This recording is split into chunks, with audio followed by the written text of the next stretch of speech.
जय महाकाली। भक्तों, आप सभी पर अम्मा महाकाली की कृपा बनी रहे, आप सभी स्वस्थ प्रसन्न रहें। आज का विषय बहुत रोचक है भक्तों, कि जब भी दिव्य शक्तियाँ आपको ईश्वर के द्वारा प्राप्त होती हैं तो आपके जीवन में कुछ महत्वपूर्ण घटनाएं अवश्य घटित होती हैं। अगर दिव्य शक्तियों की बात करूं भक्तों, तो आसान नहीं है इसे प्राप्त करना, बहुत ही तप की आवश्यकता होती है। लेकिन साधक हो या फिर शक्ति ऊर्जा सवारी वाले बच्चे अपने नियम के अनुसार, गुरु के अनुसार चलते हैं तो एक ना एक दिन तप करके और दिव्य शक्तियों को प्राप्त कर लेते हैं। यहाँ अगर साधक की बात करूँ तो अपने जीवन का अधिकांश समय ईश्वर के प्रति समर्पण भाव नियमित दिनचर्या से करना होता है। लंबे समय तक आपको जब पूजा पाठ तो करना ही होता है, गुरु के अनुसार भी चलना होता है, क्योंकि इस कलयुग में ईश्वर से अपनी बात को हाँ करवाना मुश्किल है, लेकिन भूत प्रेतों से आसान है भक्तों कार्य करना।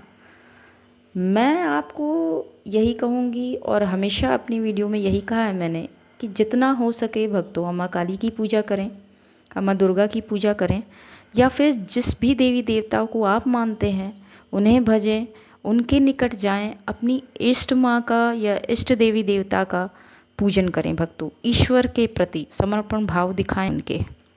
अब बात करूं भक्तों अपनी या अपने जैसे बच्चों की, शक्ति सवारी वाले बच्चों की बात करूं तो दिव्य शक्तियाँ प्राप्त हो जाती हैं भक्तों बहुत जल्दी।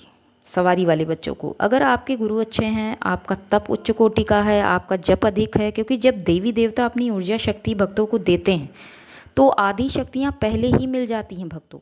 समझने की आवश्यकता होती है सवारी वाले बच्चों को, और उसे संभाल कर चलने की आवश्यकता होती है। समझ ही नहीं पाते, बहुत समय तक, बहुत सालों तक शक्तियाँ साथ हैं, माँ ने शक्तियाँ अपनी ऊर्जा शक्ति सवारी दे रखी है, पर वो जान नहीं पाते क्योंकि गुरु ही नहीं प्राप्त हो रहा है अच्छा कोई बताने वाला, या अपना ही खुद भी वो पूजन ज़्यादा नहीं करते और बस थोड़ा सा अपना पूजन कर लिया और आगे बढ़ रहे हैं। तो इसे समझने की आवश्यकता होती है भक्तों। और फिर क्या होता है कि आपकी परीक्षा शुरू होती है और गुरु के बाद आपको दिव्य शक्तियाँ प्राप्त हो जाती हैं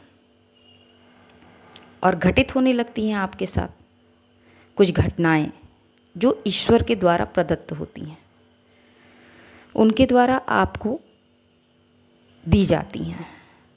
तो चलिए आपको बताती हूँ ऐसी 5 घटनाएं भक्तों जो दिव्य शक्तियों के द्वारा आपके साथ आपके जीवन में घटित होती हैं। पहली घटना है भक्तों कि ईश्वर आपको कभी पूरी नींद सोने नहीं देते हैं। आपको कुछ ही समय देंगे सोने के लिए, मुश्किल से 3 या 4 घंटे ही देंगे आपको विश्राम करने के लिए, नहीं तो आप सोना भी चाहें तो नहीं सो सकते हैं। आप सोचेंगे कि हम सो जाएं, थोड़ा सा नींद ले लें, लेकिन अपने आप आपकी नींद खुल जाती है भक्तों।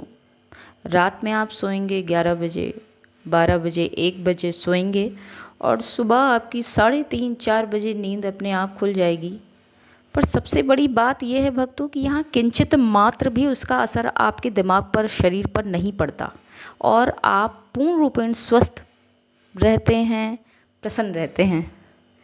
दूसरी दिव्य घटना है भक्तों कि जब भी नींद नहीं आ रही है आपको, अगर पूजा पाठ करते समय हो गया है, साधक हो या शक्ति सवारी वाले बच्चे, 3-4 घंटे ही सोने को आपको मिल रहा है 2-3 महीनों से, तो समझ लीजिए ईश्वर ने हस्ताक्षर कर दिया है कि बहुत सो लिया, अब उठो और चलो समाज के लिए कुछ कार्य करो।